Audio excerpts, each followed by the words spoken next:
Assalamualaikum warahmatullahi wabarakatuh. Perkenalkan, nama saya Harun Samsudin, Program Studi Manajemen Universitas Sri Lolahan. Bidang ilmu saya yaitu manajemen dengan spesialisasi pada bidang manajemen sumber daya manusia. Pada kesempatan kali ini, saya akan menjelaskan tentang proses perencanaan sumber daya manusia pada suatu organisasi.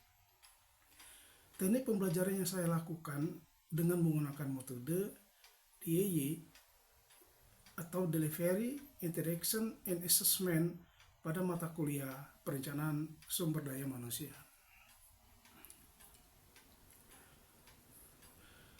Perencanaan sumber daya manusia merupakan mata kuliah wajib yang diberikan pada mahasiswa program Pascasarjana semester 3, program studi Magister Manajemen Universitas Sri Lolahan. Adapun total pertemuan pada mata kuliah ini yaitu sebanyak 14 kali pertemuan, termasuk ujian tengah semester dan ujian akhir semester. Sebelum saya menjelaskan lebih lanjut bagaimana teknik pengajaran yang saya lakukan, terlebih dahulu saya akan memaparkan tentang deskripsi mata kuliah perencanaan sumber daya manusia. Mata kuliah perencanaan sumber daya manusia merupakan mata kuliah wajib yang diambil oleh mahasiswa semester 3 program Pascasarjana Magister Manajemen Universitas Sri Lolahan yang membahas tentang pengetahuan, teknik dan aplikasi yang komprehensif mengenai perencanaan sumber daya manusia dalam suatu organisasi. Selanjutnya, mahasiswa akan memperoleh materi mengenai konsep dasar perencanaan sumber daya manusia, model-model perencanaan sumber daya manusia, peramalan perencanaan sumber daya manusia, analisis jabatan, rekrutmen dan seleksi, kompetensi dan pengembangan karir pegawai, reward dan punishment, promosi dan demosi, kompensasi dan komplikasi tenaga kerja, keselamatan dan kesehatan tenaga kerja. Kegiatan pembelajaran meliputi perkuliahan dengan berbagai pendekatan dan metode yang banyak melibatkan mahasiswa, seperti diskusi, tanya jawab, menjawab soal latihan, kegiatan observasi di lapangan untuk belajar mengidentifikasi masalah dan praktek penyusunan strategi perencanaan sumber daya manusia baik secara daring maupun luring. Berikut ini beberapa buku referensi yang dijadikan sebagai dasar dalam mata kuliah perencanaan sumber daya manusia. Pertama, buku Strategic Human Resource Planning Application yang dikarang oleh Richard Johnson. Kemudian yang kedua, buku perencanaan sumber daya manusia untuk organisasi profit yang kompetitif yang dikarang oleh Profesor Hadari Nawawi.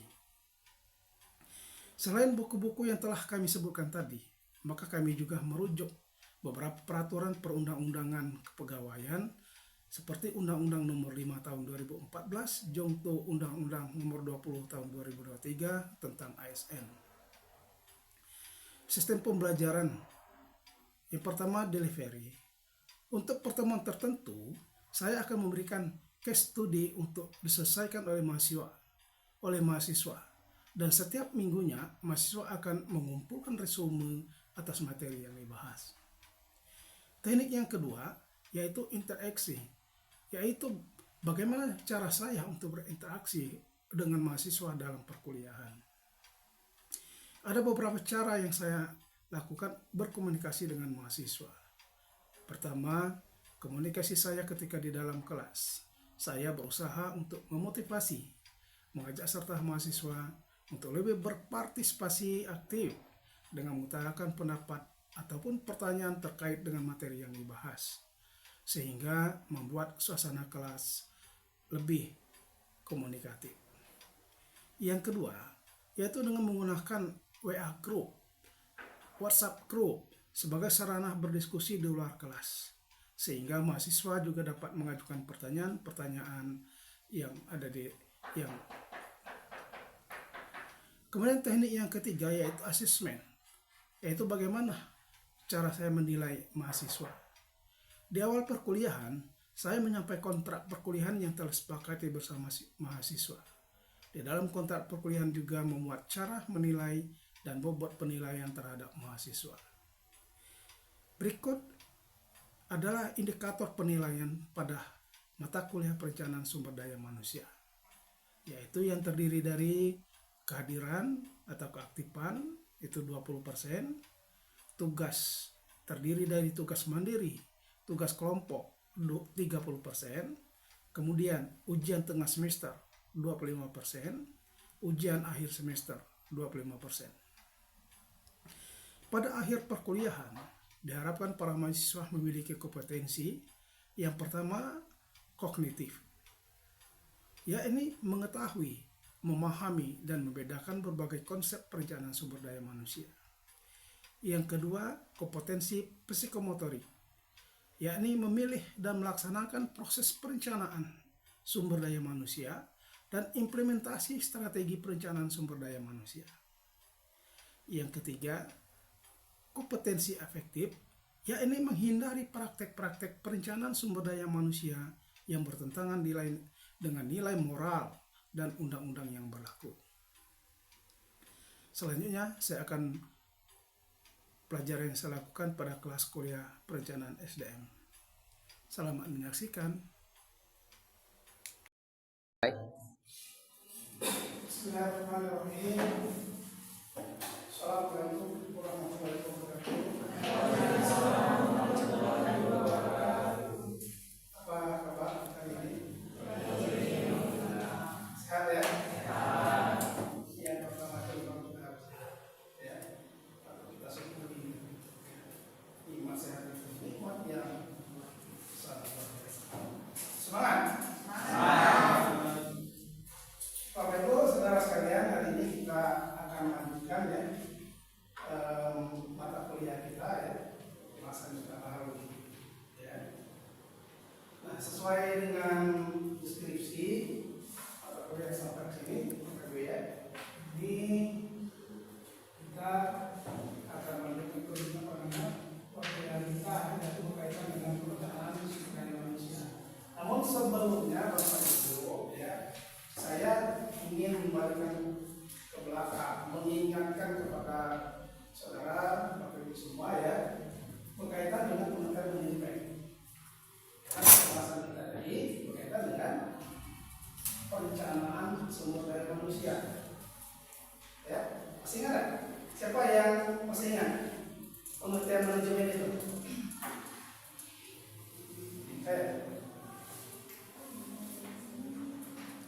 Manajemen adalah proses perencanaan, pengorganisasian, pengarahan, dan pengendalian sumber daya untuk mencapai tujuan organisasi secara efektif dan efisien. Bagus, ya. Ada yang punya pendapat yang lain? Seperti kalau tadi. Jadi di sini, ya, Bapak Ibu saudara sekalian, manajemen ini adalah proses perencanaan, proses pengorganisasian. Pentingnya sumber daya manusia di dalam organisasi itu. Bapak Ibu saudara sekalian kan sudah mengikuti ya, kan ini kan sudah ada, ya, pasti ada sistem organisasi yang di lingkup kerja kita, ya kan? Mungkin kita berkomunitas di organisasi, apa itu di pemerintahan, di non pemerintahan, semua ada aturan-aturan. Bapak Ibu, nah untuk masuk ke sana kita ada kriteria-kriterianya. Ya, jadi kalau kembalikan ke sini, Bapak Ibu ya, bahwa perencanaan sumber daya manusia ini adalah strategi, ya, strategi atau rencana yang dirancang sedemikian rupa ya, untuk mengelola dan mengoptimalkan potensi manusia yang ada di dalam organisasi itu. Bapak Ibu, jadi kita lihat sendiri contoh-contoh organisasi itu ya, yang pasti dia harus paham ya, kalau strukturnya nanti akan dibahas pada yang kita lanjutkan saja ya. Nah, yang selanjutnya Bapak Ibu ya, tadi sudah disinggung bahwa tujuan perencanaan SDM itu ada beberapa tahap, ya, tugas kita. Sebab nanti kita ini kan akan jadi pengambil kebijakan berkaitan dengan manajemen, maksudnya SDM atau apa itu, ya. Jadi kita harus memahami langkah-langkah ini, ya. Lagi model EP, pemasri ini kan sudah kerja, sudah PTS aktif, sudah berjabatan.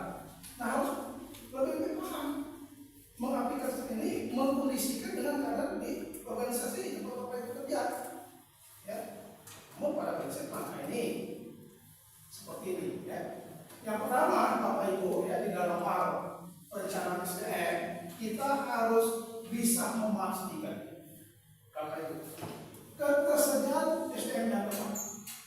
Kan ada kata tetangga sebelah itu kan, yang cocok itu di perencanaan SDM itu menempatkan posisi pegawai itu memang sesuai dengan ahli yang kompetensi dari praktis dan sebagainya. Nah itu, ya. Nah yang kedua, Bapak Ibu, ya, kita harus bisa mengoptimalkan SDM yang ada di organisasi itu. Kan pasti ada itu kan, kelebihan kekurangannya nanti SDM itu. Dan SDM itu gawian bidang ini sibuk kan main, ya.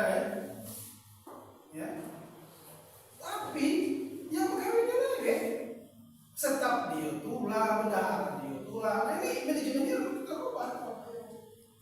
Kita harus istilahnya bekerja, ya. Itu. Kemudian Bapak Ibu, dalam hal perencanaan ini, semua kegiatan itu harus mendukung pencapaian tujuan strategis. Kan setiap unit itu kan ada tujuan strategis dari organisasi. Jadi tidak boleh keluar dari jalur itu. Ya, apa? Di sini artinya kita harus menyelaraskan perencanaan SDM dengan strategi bisnis untuk mendukung pencapaian tujuan baik untuk jangka pendek maupun jangka panjang bagi organisasi. Bapak Ibu. Ya, sekarang organisasi itu bisnis semua kan, organisasi. Ya. Jadi banyak pendapat itu sudah harus, ya. Nah, boleh dia lepas. Walaupun mungkin Bapak Ibu tahu selama ini bahwa ya tujuan mungkin satu organisasi itu mungkin ke pelayanan publik, mungkin kalau PKA misalnya Mas Ria cari keuntungan, tapi ada juga bagian-bagian tertentu mungkin berpendapat umpamanya aja, ya, di sini. Jadi itu harus selaras, ya. Kemudian yang berikutnya, Bapak Ibu harus bisa membaca menghadapi perubahan lingkungan bisnis sekarang ini. Sekarang ini dunia sudah berubah kecil sekali, ya. Dulu saya nggak percaya cerita nenek saya, lihatlah, katanya, ya. Satu saat, ya, kita bisa melihat kejadian di Amerika. Di mana Amerika? Ya. Saya tak lahir 65. Ya, penyambung ya. Karena waktu itu baru keluar yang namanya TV hitam putih zaman kami dulu, ya. Kalau sekarang apa yang terjadi di belahan utara, apa yang terjadi di belahan selatan, dalam hitungan detik, ya, sudah tahu kita, ya. Di mana yang namanya Singapura itu beda, ya. Karena Singapura itu ada negara, ada kecamatan, ada dusun. Nah, ya, itu bisa buka di Google Map itu, ya. Nah, itu, ya. Artinya berkaitan dengan perubahan lingkungan ini kita harus bisa baca, apalagi orientasinya itu ke bisnis kita, ya. Malah kalau sekarang ini karena sudah belajar teori market itu, ya. Sekarang ini orang berdagang buka pasar itu. Kalau dulu kan pasar los, serelo, merah, ya. Ini kan sepi serelo. Kalau kita ke PTN, merah, ya. PTN, masalahnya PTN. Kabar PTN itu juga pelatihan pasar pagi, kabar jam 10 ada lagi, ya.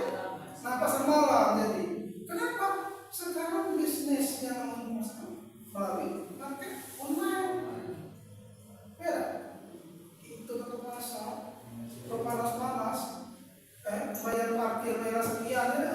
Coba baik itu jangan ke bawah. Tapi pasti ya lah ya. Cuma ada memang ada kekurangan ya. Kalau kita nunggu macam itu. Dan ini sesuai dengan keadaan Bapak Ibu generasi yang kita sekarang ini seperti itu. Ya. Kalau di yang kemarin generasi patah atau di itu yang AA ini lebih patah lagi saya lihat itu. Ya. Ada suatu itu. Kalau daerah saya dulu aku ini. Nah gitu ya. Nah ini kita harus siap untuk menghadapi globalisasi itu Bapak Ibu ya. Nah, mana yang berikut Bapak Ibu, kita harus meningkatkan produktivitas kinerja kita. Ya. Karena kalau kita kerja di organisasi, hasil produk kita itu tidak sesuai dengan komitmen awal, wah, apalagi kalau perusahaan swasta, apa sanksinya? Ya mungkin kalau pegawai negeri, bukti, setelah itu 3 SKPB ya, seperti di Banten dulu ya, harus swasta, berhenti, sanksi tidak sesuai dengan target awal. Tentunya memberhentikan kita proses, ya, karena sekarang ini ada kemudian yang berikutnya mengurangi risiko terjadinya PPN. Nah tadi kan sudah jelaskan ya, perencanaan itu kan untuk terhadap iya aku baik dinempatkan itu ya selundupan. Kalau saya menyebutnya selundupan. Mau baca lagi? Ya. Orang aku mau ya, ayo kan? Karena padahal kompetensinya kan mumpuni. Itu masalah, ya. Nah jadi pada akhirnya kalau dia tidak, ya yang bersangkutan tidak menyesuaikan dengan kondisinya, kita tahu target kerja kita tadi, ya agak. Ya. Nah kemudian yang berikutnya masalah kepuasan dan retensi karyawan itu disebutkan ya menciptakan kepercayaan. Ya. Kemudian yang ke-8 menyediakan dasar untuk pengambilan keputusan. Apa yang akan dilakukan oleh unit berikutnya?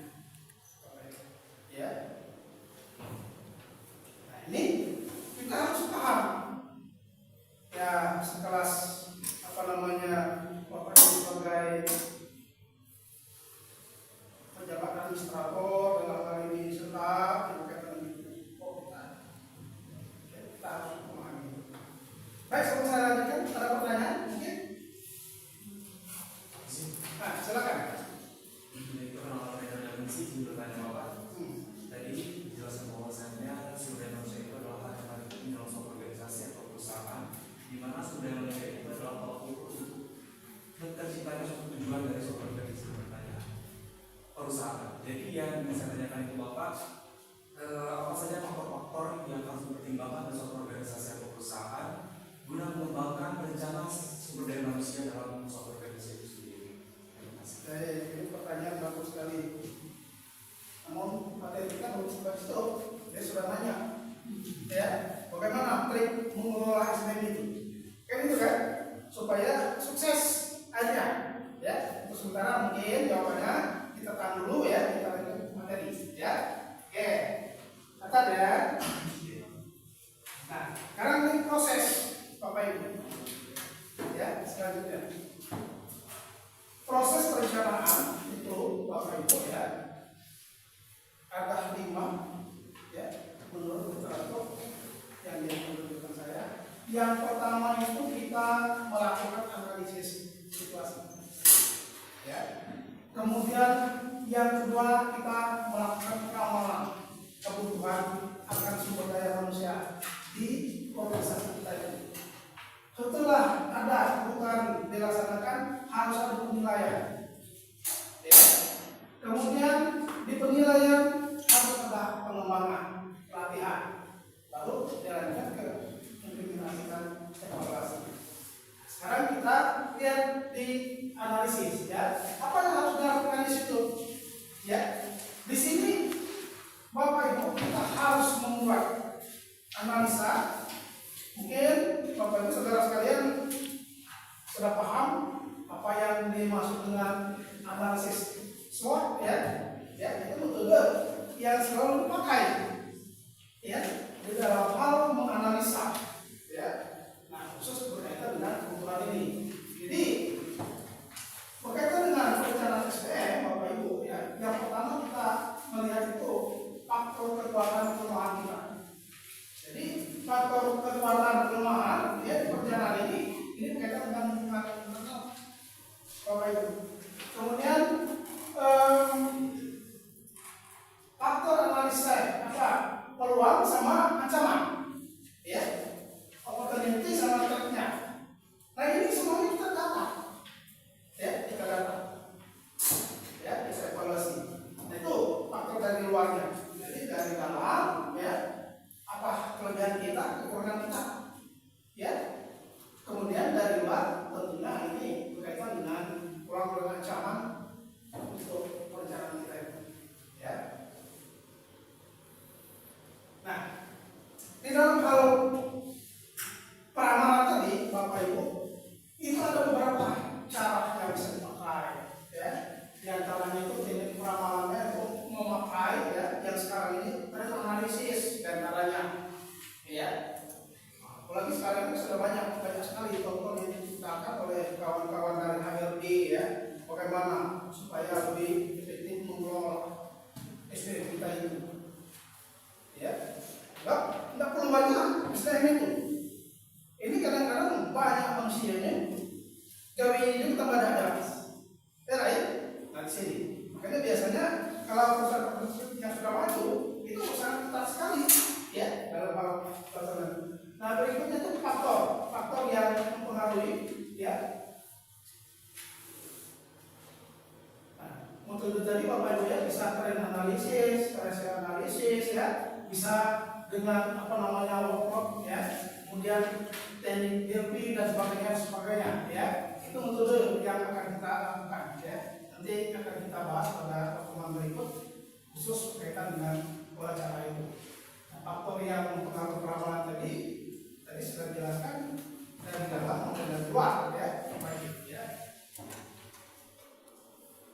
Nah, yang berikutnya Bapak Ibu berkaitan dengan penilaian ketersediaan SDM, Bapak Ibu, ya. Jadi yang pertama kita lakukan analisis ketersediaan SDM secara internal. Nah, Bapak Ibu, apa yang harus kita lakukan dalam hal ini? Yang pertama kita lakukan itu inventarisasi SDM, ya, berkaitan dengan keterampilan. Supaya apa? Jangan sampai ya SDM kita tadi salah. Ya, saya dengan keseluruhan awal ya, menempatkan orang pada tempatnya ini malah akan jadi beban nanti. Ya, kemudian yang berikutnya setelah diinventaris kita lakukan audit, ada catatan masing-masing. Ya, pegawai tadi, SDM tadi, ya, bagaimana ketakutan, bagaimana cara dia bekerja, lengkap di situ. Ya, diaudit, ya, diaudit. Kemudian yang selanjutnya kita harus lakukan juga analisis turnovernya, ya. Kemudian dinilai. Nah, nilainya ini Bapak Ibu harus objektif, nggak boleh subjektif. Ya, karena selama ini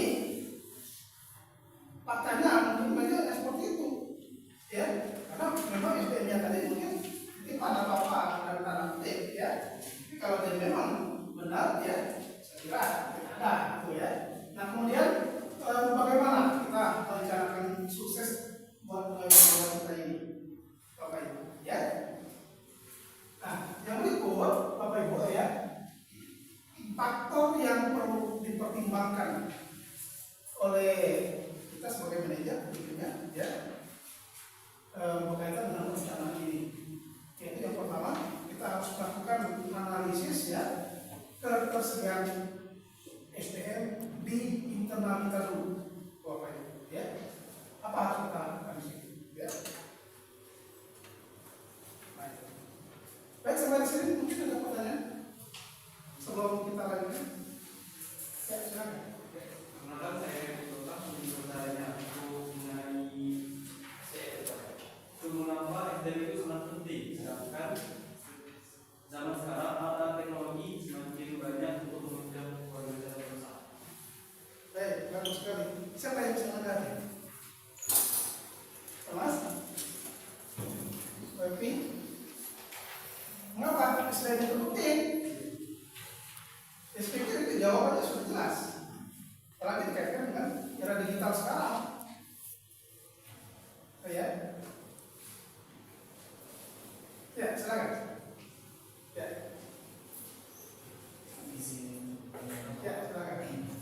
Bapak saya berpindah dalam organisasi atau perusahaan, sedangkan teknologi ya, karena sumber daya manusia itu adalah sumber pokok yang paling penting, tidak bisa dikucilkan ataupun dilepas dari suatu organisasi, karena sumber daya manusia itu adalah sebagai penggerak dari suatu organisasi tersebut. Walaupun ada teknologi apapun yang sedang diapapun itu, kalau tidak ada sumber daya manusia yang tidak akan berjalan sebagai perusahaan atau organisasi tersebut. Terima kasih. SPN itu kan aset. Ya. Tadi karena dia aset, sekarang ini kebanyakan kalau aset kita ini tidak bernilai, ya, bernilai jual dalam arti, ya dia tidak menguasai teknologi yang ada sekarang, tidak ada gunanya. Ya. Itu salah satu. Makanya di di pertemuan awal tadi dibuka sudah disebutkan itu paling penting. Kenapa harus ada dinamakan STM itu? Kan itu, ya. Oke, jelas. Nah, baik Bapak Ibu ya, saudara sekalian, karena mengingat waktu ya, materi kita hari ini mungkin kita cukupkan dulu sampai di sini. Nanti akan kita sambung pada pertemuan yang akan datang. Namun sebelum saya tutup, mungkin ada yang ingin bertanya. Silakan Mas Said.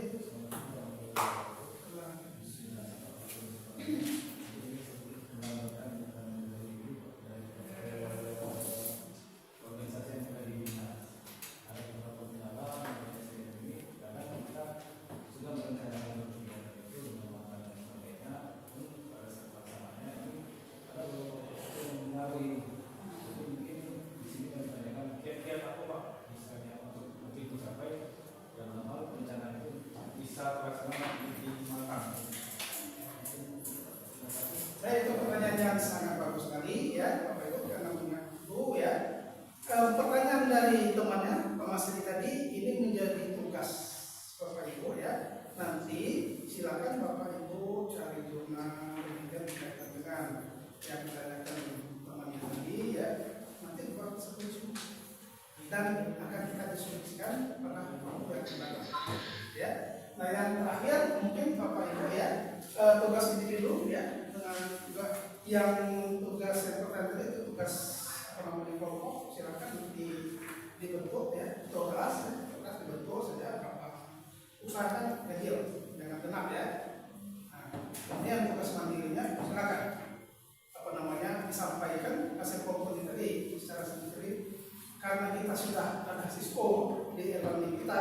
Tugas itu jangan lagi gambar ke saya ke WA, langsung saja masukkan ke Facebook ya. Nanti saya akan lihat di sana di dia dan sebagainya ya. Sekarang itu untuk pertemuan kita hari ini ya.